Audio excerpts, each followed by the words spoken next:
그래서 저희가 지금 작년 10월에 예비사적기업 지정받아서요. 지금까지 하고 있고요. 저희 소재지는 선부동 주공 13단지 상가 1층에 반찬 매장이 있고요. 2층에 사무실이 있습니다. 저희 지금 규모는 조합원이 11명이고 정규직 직원 3명 그리고 시간제 일자리로 일하시는 분이 4명이 계시고요. 그리고 연매출 작년에 저희 7월달부터 매장 시작해서 작년 매출이 별로 없었어요. 그래서 작년 6,300 정도 매출이었는데 올해는 1억 정도 되지 않을까 추정하고 있고요. 저희 내부 자원으로는 20, 30년 이상 전업주부로 쌓은 엄마 손맛을 보유한 조합원들이 큰 자원 중에 하나고요.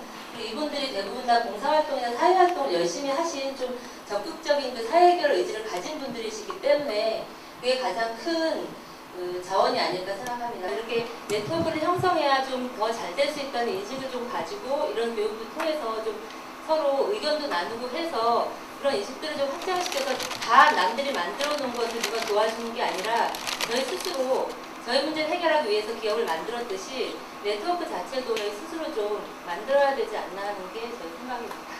감사합니다. 네, 비즈니스 모델은 아주 잘 나온 것 같아요. 그래서 사회적 기업까지 인증받을 정도면 경력단절 여성들의 일자리 그리고 경력단절 여성이 가장 잘할 수 있는 요리, 집밥이라는 개념, 그렇죠? 이걸 가지고 식당이나 매장이나 음식 서비스를 통해서 일자리를 창출한다라는 그 사회적 목적과 비즈니스 활동이 딱 일치하는 모델이죠, 그렇죠? 소재지는 월기동 민방위교육장 바로 정문 쪽에 있습니다. 그다음에 규모는 지금 조합원 수가 4,780명 정도 되고 있고요. 직원 수는 지금 현재 95명입니다. 그리고 연매출 저희 총회장님 참 해주시고 자산 현황은 지금 20억 정도 되고 저희 출자금이 9억이 조금 넘습니다. 그래서 10억이 조금 모자라서 올해 목표가 6,000세대 달성하는 거고요. 여기서 4,780명은 저희가 80세대는 정조합원이고 지금 중조합원 1,400세대를 제가 지금 전환 작업 중입니다. 거기서 한 지금 30% 정도는 전환 작업이 끝난 마침 중이고요. 구성원은 저희 의료진과 저희 조합원님들이 구성이 되어 있고요. 저희 지역사회의 필요를 느껴서 만드는 거는 1차 의료 보건 예방 활동을 열심히 하고 있습니다. 1차 의료를 잘 모르시는 분들이 너무 많으세요. 저희는 종합병부터 와서 검사를 받는데요. 1차 의료의 인식을 위해서 건강자치조례나 저희가 강좌를 통해서 많이 알리고 있습니다. 그러면 상호 필요한 협력사항은 상호 조직들을 좀 특징을 잘 안다면 저희가 같이 협력할 수 있는 기회가 많은 것 같습니다. 이상입니다.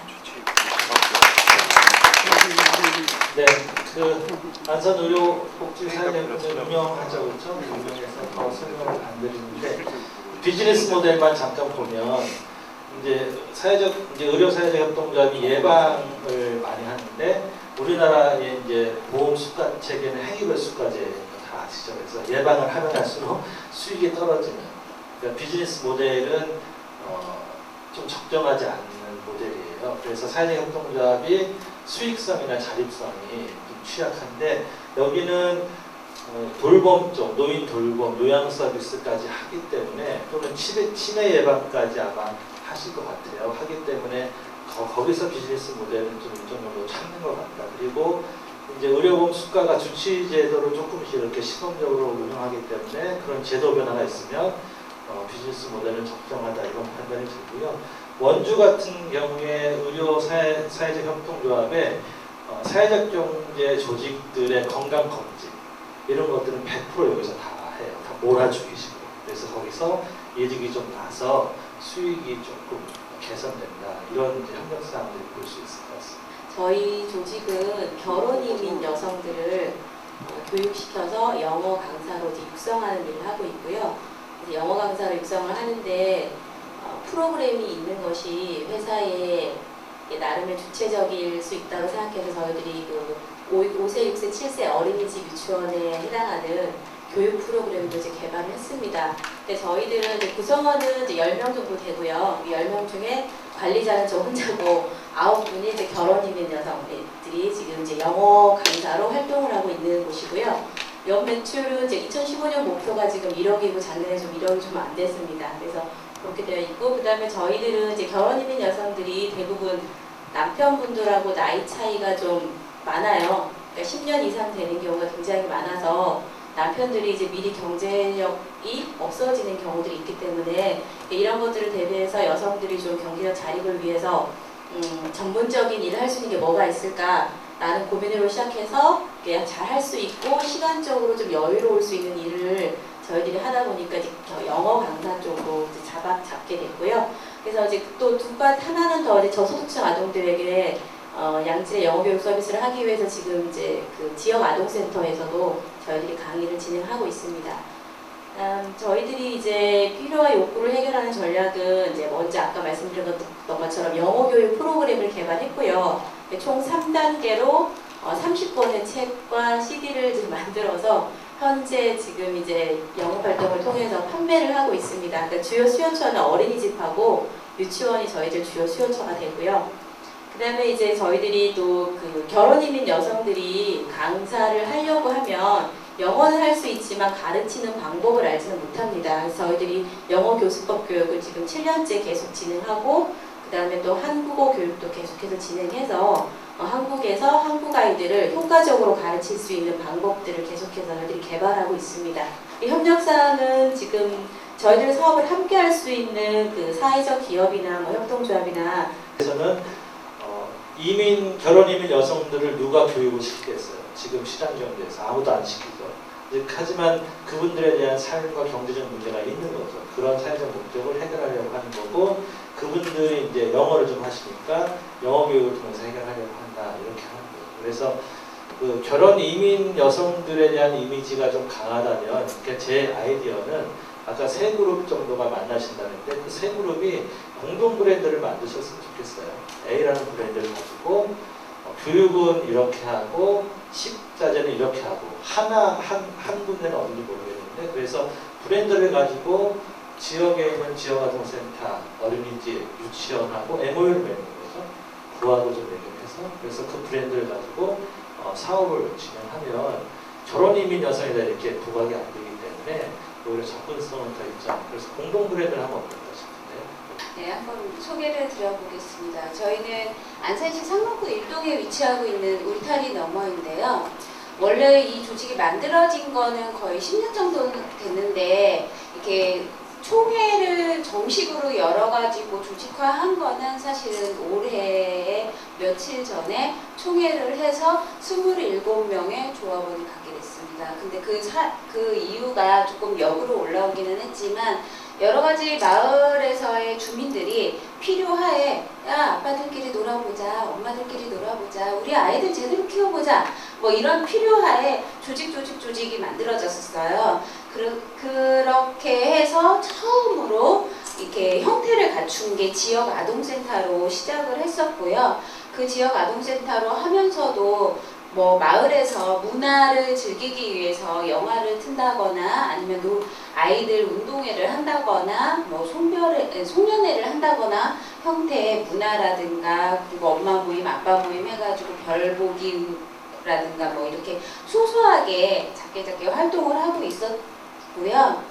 그런 형태를 하고 있다가 저희가 지금 공식적으로 하고 있는 거는 그 마을 카페를 지금 준비하고 있어요. 그래서 뭐 조금 안산 지역에서는 7억 동네다라고 소문이 났다는데, 뭐 그거는 그 마을 카페 때문에 저희가 건물을 좀 크게 질렀거든요, 마을에서. 그것 때문에 소문이 난 것 같은데 아직 시작은 못하고 있고 준비 단계인 상태고요. 그리고 우리 동네 라디오라고 해서 정확하게 명칭은 제가 잘 모르겠는데, 그 예술인들이 파견이 돼가지고 마을에서 이렇게 활동을 해주는 거를 저희가 공모를 해서 오셔가지고 우리 동네 라디오를 지금 하고 있고 내일 또 모임을 갖게 됐고요.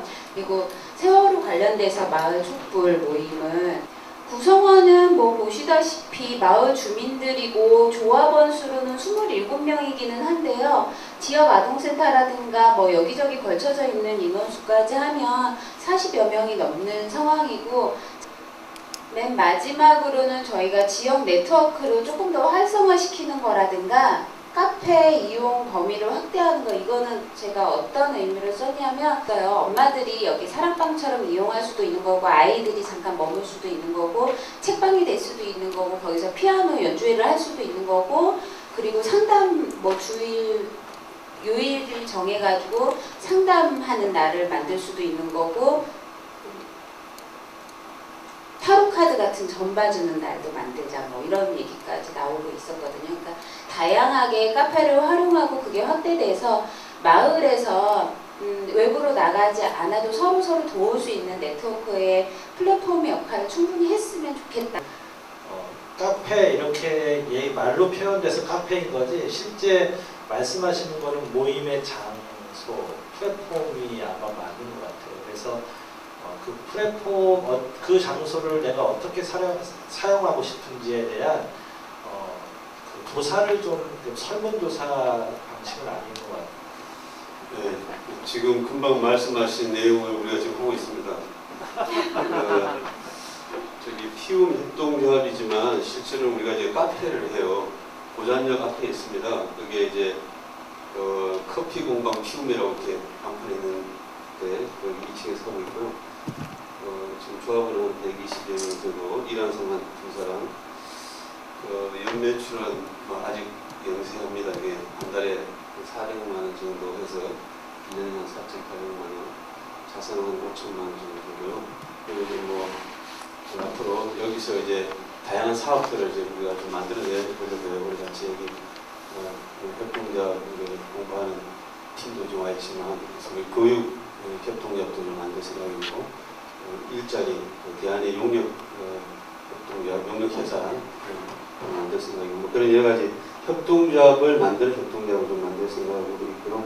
대학적으로 5, 60대 이제 장노년 문제가 한국 사회에는 앞으로 가장 큰 문제라고 봐요. 근데 이제 불리한 점이 지금 굉장히 많아요. 사업적으로. 그 주변에 처음에 우리가 만들었을 때 한 3년 전에 만들었을 때는 별로 없었는데 계속 카페가 생겨가지고 뭐 이제 그 나눠먹기식으로 되니까 이제 지금 경제적으로 뭐 잘 되는 것은 아니고, 또 2층이라서 입주 조건이 불리합니다. 그래서 우리는 이제 다른 카페하고 좀 달리 이런 건강 운동, 이제 건강 먹거리 운동, 그래서 지금 우리가 협동조합 또 하나 만들었어요. 공생협동조합이라고 같이 살자 해가지고 지금 세월호 유가족들하고 같이 이제 공부하는 모임이 있어요. 커피 공부도 하고 이러는데, 그리고 이제 가장 고민하는 건 뭐냐면은 하여간 세상을 바꾸는 그런 카페, 세상을 바꾸는 협동조합 이런 걸 해보자 해서 한국형 그런 카페 문화를 만들어보려고 하고.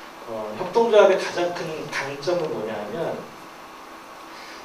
대기업은 자본이 있기 때문에 자기들의 자산과 주식을 투여해서 계열사를 끊임없이 만들어요. 근데 협동조합은 자기 자산이 없기 때문에 이렇게 여러 가지 사업을 이 협동조합에서 다 가져가는 게 비효율적이죠. 그래서 협동조합은 협동조합 간의 협동, 이 6원칙으로 있는 이유가 다른 협동조합과 협력하는 게 새로운 협동조합을 만드는 것보다 더 빨리 가는 거죠. 그리고 그게 네트워크를 통해서 가치나 이념 확산이 더 큰 거죠. 그래서 직접 운동을 하려면 스스로 안에 있는 내부 조직을 크게 하는 것이 아니라 밖에 있는 조직들을 네트워킹해서 나의 운동으로 그 조직들을 변화하는 그런 새로운 협동을 만들어내는, 그러니까 혼자 원스톱으로 모든 것을 다 하려고 하는 게 아니라 지역사회를 조직하는 조직 전략이 좀 필요한 것 같다. 그게 좀 더 빨리 가지 않을까, 이런 생각이 좀 듭니다. 그래서 사업을 통해서 그 문제를 해결하는 거죠. 시민단체하고 다른 것은, 시민단체는 사업은 없고 이슈와 정치만 있는 거죠. 그렇죠? 그래서 정치적으로 그 문제를 해결하려고 하는 게, 물론 이제 다 시민단체나 그런 건 아니지만 정치 활동은 좀 다른 거고, 노조 활동하고 다른 것도, 노조 활동은 사업 구조는 없는 거죠. 비즈니스 구조는 없는 거고, 그리고 자선 활동은 좀 있는 사람이 그런 사람을 대상으로 지원해주고 기부해주는 거죠. 그래서 이게 이제 차이점입니다. 사회적 경제는 당사자들이 당사자의 문제를 스스로 필요성이 있는 사람들과 협동해서 해결한다. 이렇게 말씀드렸고요. 그래서 대부분 쭉 들으시니까 그런 필요성들이 조금 공감하시나요? 모든 사람이 다 사회적 경제를 하는 건 아닙니다. 유럽에서도 사회적 경제를 하는 것은 최대 전체 경제의 10% 정도밖에 안 보기 때문에 사회적 경제를 통해서 어떤 문제를 모두 해결한다 이렇게 볼 수는 없습니다. 그 협동조합 사상을 처음 만들어낸 사람이 로버트 오웬이라는 사람이 영국의 협동조합 사상가죠. 근데 이 협동조합 사상가는 협동조합을 통해서 궁극적으로는 뭘 하고 싶었냐 하면 협동촌을 만들고 싶었어요. 협동촌. 그러니까 협동촌이라는 것은 사실 공동체 마을처럼 그런 개념입니다. 그래서 아예 일정 구역의 땅을 다 사서 거기에 주택도 짓고 공장도 짓고 가게도 지어서 그 안에서 일정 정도의 약간의 자립이 가능한 협동촌을 만들겠다라는 게 협동조합 사상의 초기 시조입니다. 시초입니다. 그래서 협동조합은 단순히 사업적 개념도 있지만 어떤 한 지역을, 어떤 한 그 마을을 협동화하는데 또는 협동촌을 만드는 기본 베이스가 깔려 있습니다. 그래서 여러분 잘 아시는, 우리 선생님들 잘 아시는 레이들로라는 협동조합과 관련된 21세기 협동조합이라는 것을 썼고, 그래서 이 보고서를 발표해서 협동조합 관련된 큰 파장을 일으키지 않았습니까? 그래서 레이들로 박사는 협동조합 지역사회라는 것으로 이 협동촌을 표현합니다. 그래서 모든 협동조합들이 이런 방식으로, 그러니까 협동조합은 사회적 경제의 대표 주자라고 할 수 있는데 협동조합 지역사회라는 방식으로 협동촌을 표현하는데 지금 대도시는 인간관계가 거의 없고 이방인처럼 생활하고 도시인들에게 도시는 고독과 소외의 바다다. 그것 때문에 아까 마을공동체 활동하시는 분들도 그런 활동을 하시는데 협동조합 자체를 의미 있게 보는데 그 협동조합이 그것을 넘어서서 지역공동체까지 들어가는 그런 사상이 있었고 그게 시조였다. 이렇게 말씀드리고 싶고요. 협동조합과 지역사회 또는 마을은 밀접한 관계가 있습니다. 그 사례가 있습니다. 이탈리아, 에밀리아, 로마냐는 실제 잘 아시는 사례일 거예요. 1인당 GDP가 다른 곳의 평균 2배죠. 4만 달러로. 그리고 전체 이탈리아의 35%가 이 로마냐 지역에 있어요. 그러니까 여기 시 같은 경우에는 한 동만한 규모거든요. 그러니까 저희 광진 같은 경우 자양동만한 크기인 거예요. 이게 뭐 안산시 또는 광진구 이런 크기가 아니라 한 동 개념입니다. 한 동. 동에 그렇게 몰려있다는 거고, 더 중요한 것은 로마냐 주민들에게 협동을 통한 생활 방식은 매우 익숙하다는 거죠. 그러면 내가 만들 때 이득이 생기고 팔 때 이득이 생기는 거예요. 그리고 그 돈은 대기업이나 이런 데에서 본사로 이익금이 가는 게 아니라 그 수익금은 또 지역사회 일자리 창출이나 소비로 다시 순환되는 구조죠. 그러니까 계속 일하는 것이 2배의 효과가 나고 일하는 것이 지역에 쌓이니까 자연스럽게 이 지역은 GDP가 2배일 수밖에 없는 거예요. 몬드라곤의 이 모는 스페인어로 그 산이라는 뜻이에요. 산. 드라곤은 용이라는 뜻이고 용산 밑에 마을이에요. 몬드라곤은.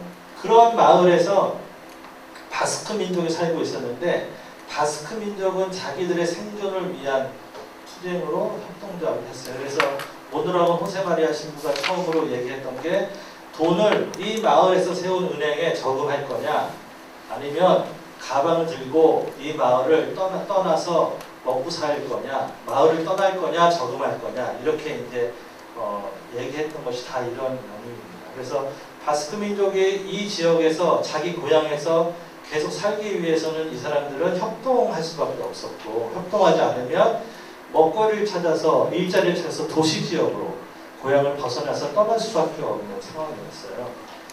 그래서 처음에는 하나의 제조 협동조합을 시작했죠. 그래서 그게 이제 늘어나서 금융 교육으로 이렇게 됐습니다. 그래서 몬드라곤은 LG처럼 영업지역이 전 세계예요. 잘 아시는 바와 같이 영업지역이 전 세계지만 그 영업을 통해서 만들어낸 수익이 다 어디로 들어가냐면 여기 몬드라곤 지역에 다시 들어가서 거기서 은행과 또 거기서 일자리와 협동조합이 만들어지는 구조입니다.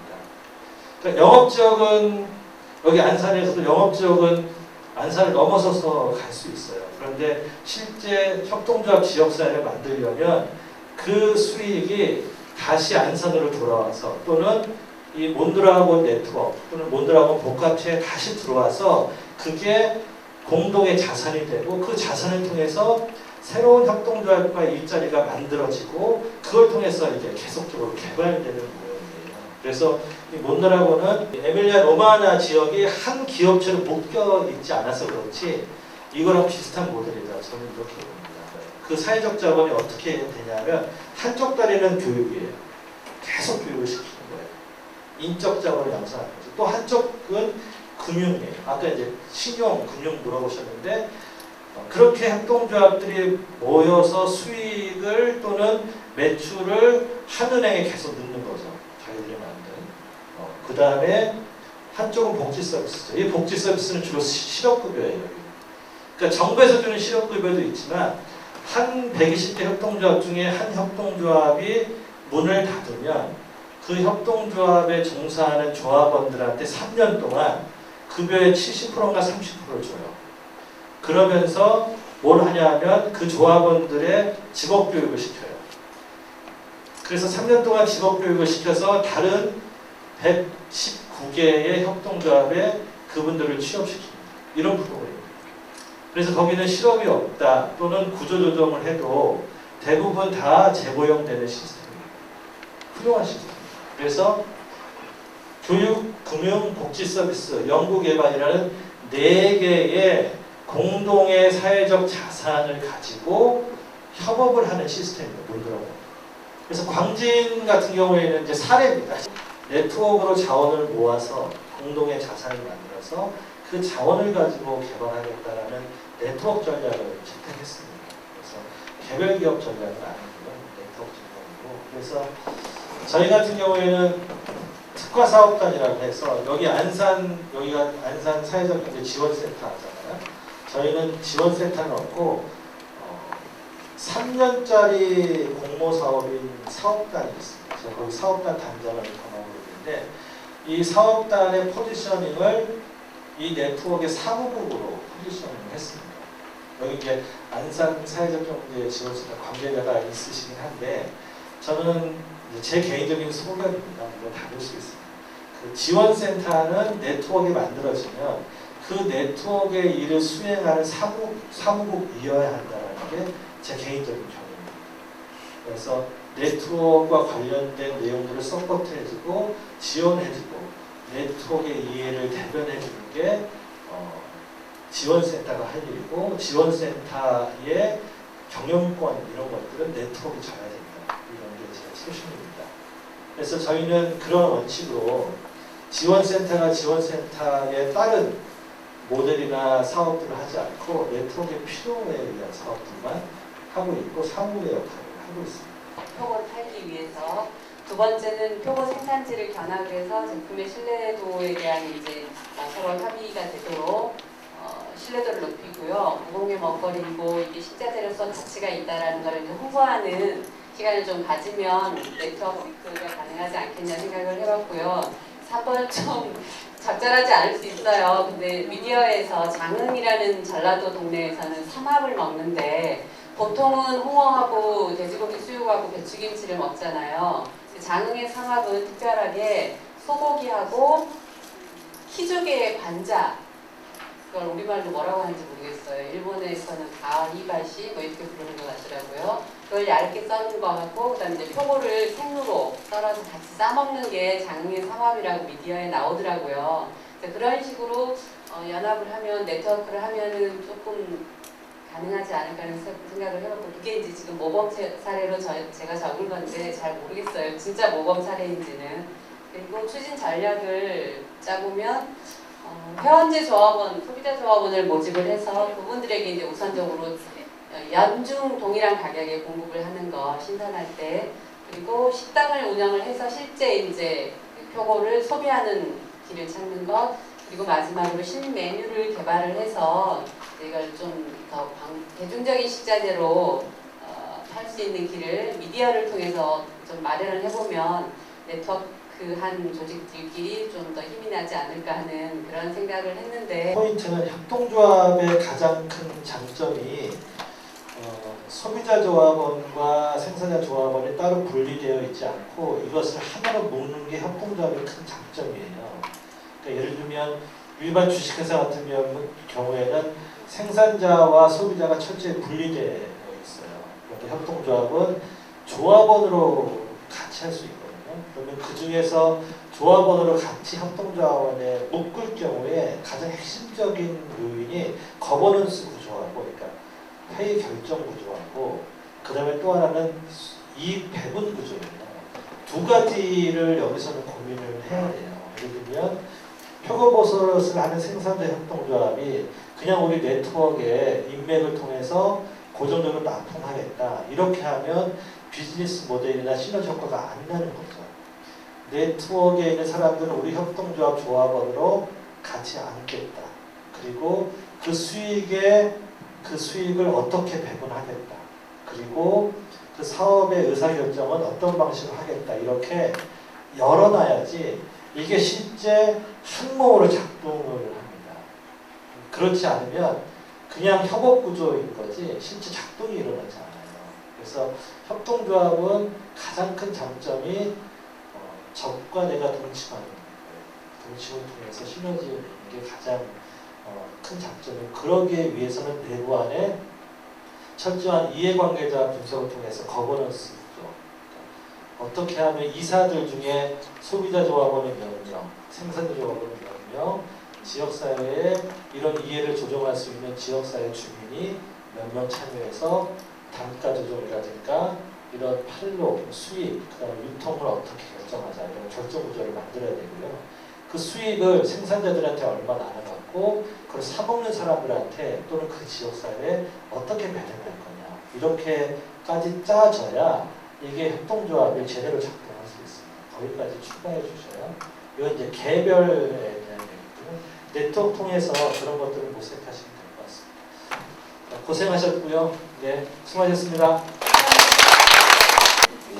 오늘도 고생 많으셨습니다. 박수로 마치겠습니다.